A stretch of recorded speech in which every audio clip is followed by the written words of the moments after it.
Efa voahomana ny sakafo sy ny fitaovana ho an'ireo mety ho traboina aorian'ny ilay rivodoza. Efa tonga ao amin'ny trano fitehirizana ny entan'ny ministeran'ny mponina ao Fianareva Antsinanana ireo sakafo sy ireo fitaovana avy amin'ny fitondram-panjakana izay entina hiatrika izay mety ho fahavoazana eo amin'ny maha-olona ao aorian'ny fandalovan'ny rivodoza. Ireo entana ireo moa dia ahitana vary 15 taona, menaka 4,5 litatra ary voamaina 1,20 gony. Efa tonga alina koa ny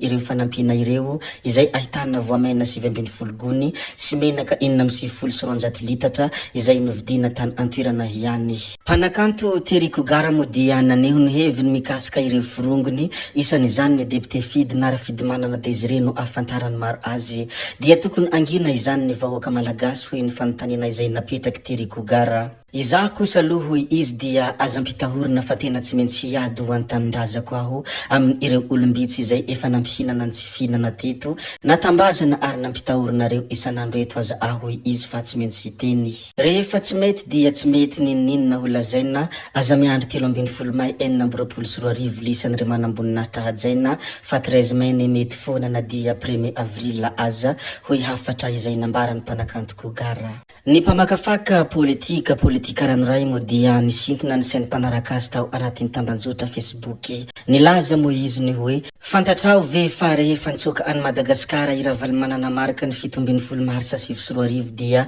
tany Soatinino nanaovany fitsidihana voalohany ny andro ny 14 Marsa 2024. Niona tamin'ny izay filohan'ny Tioka any Sadek izy tamin'izany fotoana izany ary niresaka ny zavanisy teto Madagasikara. 17 taona aty aorina dia mbola tao Eswatini indray no fitsidihana voalohany izay nataony filoha teo aloha Andry Rajoelina izay nitsoka any Madagasikara ihany koa ny tenany. Dia mbola ny mpanjakany Eswatini indray no miomana handray ny fitantanana ny Tioka eo anivon'ny Sadek. Miverimberina eny tokoa ny tantara hoy ny mpamakafaka politika ranoray tamin'ny ity taona 2024 ity ihany koa dia nitontona alatsinainy 20 Janoary izay lundi noir ary nitontona ihany koa sabotsy ny 7 Febroary izay famonoana olona teny Ambohitsirotra ny sabotsy 7 Febroary 2024. Eo moa ny famakafakana sy ny sintona saina kely izay nataony mpamakafaka politika ranoray izay tao anatin'ny pejiny izay miantefa amin'ny mpanaraka azy. Ny zavatra izay nisongadina ny androny omaly moa dia ny hafatra izay nambaran'ny filohan'ny fanavaozan'ny Republikan'i Madagasikara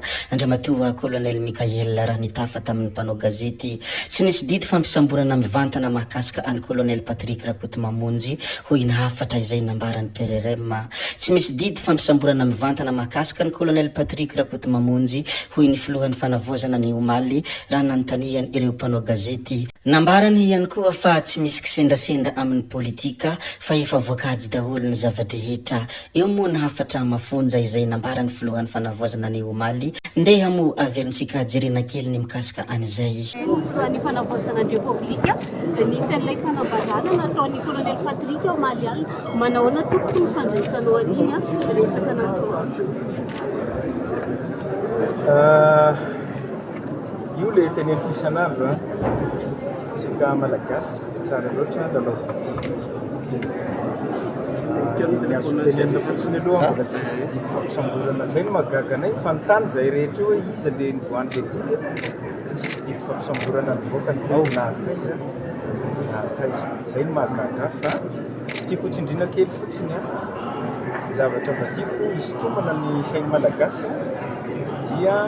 mialatsiny ampiasa teny frantsay kely politique y a pas de hasard, tout est calculé.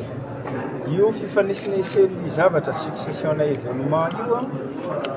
mba somary hisintomako ny saitsika ihany izy io misy dikany zay fotsiny mitany.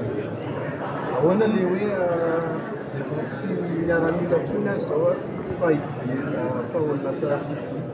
Ny safidy ny lalana sivily aho fa tsy niteny aho ny officier mandrakizay foana fa ny safidy ny lalana sivily satria hiteny masombahoaka ohatra ny ataonareo zao zay le safidy. Nahoana zay le mahakasika le fanambarany Colonel Patrick zay mahatontonona ny efa nivadiko teo. Misy resaka colonel ny amin'ny hoe misy ny mpanao kolokolo manodidina anao, misy ihany koa ny mafia, manahoana ny fandraisanao an'izay?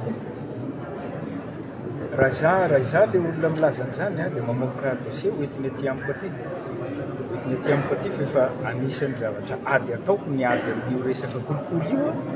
dia hoentiny aty amiko aty tsy tokony ataotra izy miezaka nataonay hatramin'izao angamba manaporofo fa miezaka miady mafy zahay amin'ny zavatra tsy rariny teo aloha ary mahagaga tsisy miteny le izy rehefa mivoaka any amin'ny conseil des ministres hoe misy ezaka goavana be nataonay tamin'ny conseil des ministres farany teo ho an'ny vahoaka malagasy dia tsisy miteny voaresaka foana ihany firenena teo aloha ihany koa ny raisy ny mpanjaka ny soaety manao ahoana ny hevitry ny fitondram-panjakana malagasy efa nanao fanambarana zahay tamin'ny pazin'ny présidence tamin'ny pazin'ny présidence efa nanao fanambarana ary iny no position raisinay tsy ovanay velively mihitsy iny na oviana fa hoe fanitsakitsahana ny fiandrianam-pirenenan'ny malagasy ireny zavatra natao reny ary fanitsakitsahana fanosehosena ny raha latsaka tamin'ny tolona izay nataon'ny tanora sy ny vahoaka malagasy tamin'ny volana septambra reny izay reny zavatra tsy ekena velively Iza mampimenina ny olona ny hoe miara-miasa amin'izao fanafodana zao izay ny tena hoe olana inona azo fa anatin'ny miasa mikasika an'izay zahay mbola ho hitanareo atoato zay ny azo le hoe mbola ho hitanareo tsy ho elona zay le avaliko teo mety isy fanovana prime ministre manao ahoana ny mahakasika an'izay satria voaresaka voatonotony hoe anisan'le forondrona izy mbola anatin'ny manao an'le tombona anie zahay zay le nivaliko teo hoe ho hitanareo tsy ho ela ny valin'izay fa mbola hiatrika cyclone aloha tsika zao mbola misy vahoaka malagasy ho azo cyclone dia za manokana tsy mieritreritra zay fanambarana ny amin'ny Facebook sy ny rehetra sy ny politika ihany na ny Seotaria Eswatini sy ny namany fa vahoaka malagasy any Tomasina ho azo cyclone zao no todianay manomboka tolakavo